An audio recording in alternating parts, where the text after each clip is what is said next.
Balaam's going to give 4 oracles here. What are oracles? Prophets give these little short poems and things, oracles, where they speak the word of God. Balaam is going to speak God's word. Balak, king of Moab, is going to get Balaam to try to come up. And actually, I'm in about the territory of Moab here. He's going to come up and going to get Balaam in place high, and is going to try to get them to curse Israel. So Balak, king of Moab, is going to try to get Balaam to curse Israel. And he's going to try it 4 times. And Balaam curse Israel? So these are the 4 oracles. And the first oracle starts in chapter 23 here, verse 7. And you get this statement.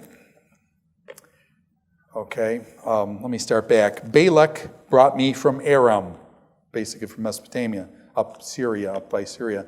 King of Moab from eastern mountains. Come, he said, curse Jacob for me. Come, denounce Israel. And then Balaam says, how can I curse those whom God has not cursed? Who curses? Does Balaam have the power of the curse, or is it God who has the power of the curse? Balaam says, I can't curse those whom God has cursed. Who can curse but Yahweh? Jehovah is the only one that can curse. I can't curse. And so basically, Balak says, man, I brought you all the way down here, paid your hotel and all this kind of stuff, and man, you won't curse them for me. So basically, the first one comes down. Balaam will not curse. Instead of cursing Israel, he blesses them. Who can count Israel? Second oracle, Balak, king of Moab, moves Balaam around, puts him in a different position, and then basically puts him on a high mountain of spies and comes down. And then Balaam comes down with this statement. He uttered this oracle number 2, second oracle. Arise, Balak, and listen. Hear me, son of Zippor. God is not a man that he should lie, nor the son of man that he should change his mind. Does he speak and then not act? Does he promise and not fulfill? This is a very classic verse that God does not change. And actually, if you want another one that's kind of interesting, I was messing around with this morning. If you go to 1 Samuel chapter 15, verse 29, 1 Samuel 15, 29, it says, he who is the glory of Israel does not lie, nor change his mind, for he is not a man that he should change his mind. That's 1 Samuel chapter 15, verse 29. So you got these 2 verses, God doesn't change. And so this raises a question, because didn't we see God change? I'm going to wipe them out. Moses prays 8 verses later. So God and change, how do you work with this? And so here I just want to kind of float through this a little bit again. How do you fit this, that God doesn't change, with the fact that we've seen God change, that God relented. He relented from what he was going to do, changing his mind. How do you fit those together, kind of thing? And what I'm wanting to suggest to you is that God is a promise keeper. When God gives a promise, he will keep his promise. Who did God make promises to? Did God make promises to Abraham, to Isaac, and to Jacob?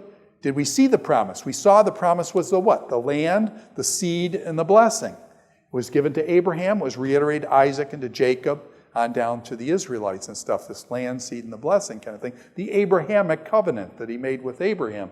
God keeps his promise when he's made a promise. By the way, will that Abrahamic covenant be fulfilled 1,000 years later? Will God keep his promise over 1,000 years, 2,000 years? Yes, God keeps his promise, and it takes 2,000 years sometimes. He will keep his promise and things. God's character also is another thing that doesn't change. God's character, his righteousness, his justice, his holiness, his compassion, his mercy, his grace, his wrath. God's character doesn't change. God hates sin. His character doesn't change, okay? But let me just think about this. Every time you speak, when you speak, is every time you speak a promise to someone? Is every time you speak a promise to someone? Do you ever just goof around when you're talking with someone and you're just talking with them but not making any promises, but you're just talking, okay? You're not making any promises. By the way, are there times when you make promises? Okay? When would be a big time in a person's life when they make a big promise? Yes. Yeah, at a wedding. When you promise for what? For better or for worse? And, sickness and health and to death do us part stuff. Those are big promises. People make promises, okay? Do people always keep their promises? That gets to be a problem.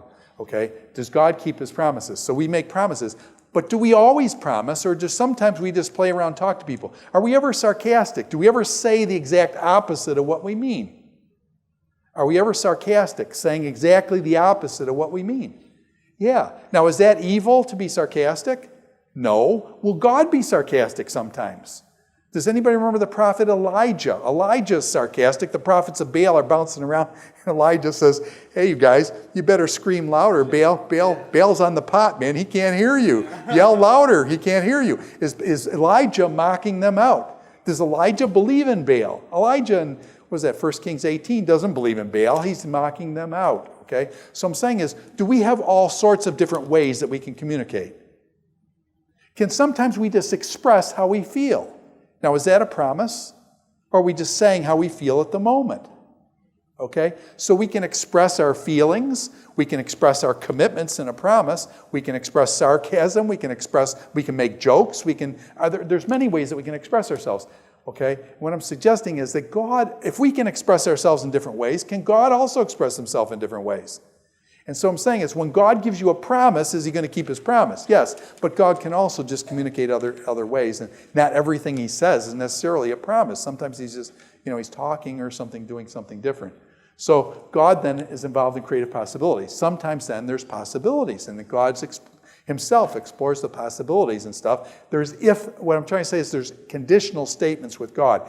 God says, if you obey me, then this will happen. If you disobey me, then this will happen. There are ifs with God. There's conditional statements with God. And therefore, the future is not all locked down, but there are times. Now, certain things in the future are locked down. Jesus would be born in Bethlehem of Judea. That was locked down, Micah chapter 5, verse 2. But there are other things that are not locked down and depends on a person's reaction or interaction with God. Now, Balaam's 4 oracles, I want to get off that, free will versus predestination issue. And by the way, is it okay to disagree in this class on that? The answer is yes. Nobody knows how to solve this one, okay? And so I've given you how I think about it, but you may think about it differently, and it's absolutely fine. Nobody, to be honest with you, after I'm all done thinking I've solved the problem, I realize what a fool I am. I have no idea what the mind of God is like, okay? I work with Scripture as best I can. This book is the only thing I've got, and different people take different positions, and I'm not saying I know any more than anybody else and stuff. I'm just trying to wrestle with the passages from Scripture like everybody else is. And so, it's okay to disagree on this one. Are some of you guys from Presbyterian backgrounds? If I said Reformed, if I said the word Reformed, do you know the word Reformed? Calvinistic kind of Reformed stuff. And that's where I actually grew up in a kind of a Calvinistic Reformed thing. And then are some of you aware of the Wesleyan? If I said, is anybody Wesleyan? The Wesleyan church tradition and things. Salvation Army. Does anybody do Salvation Army? Salvation Army, Wesleyan tradition. They're more the free will people.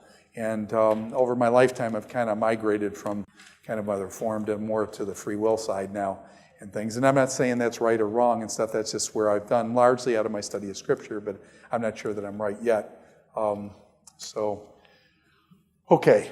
Now, totally shift gears. I want to focus on Balaam's 4 oracles. These are really neat, I think.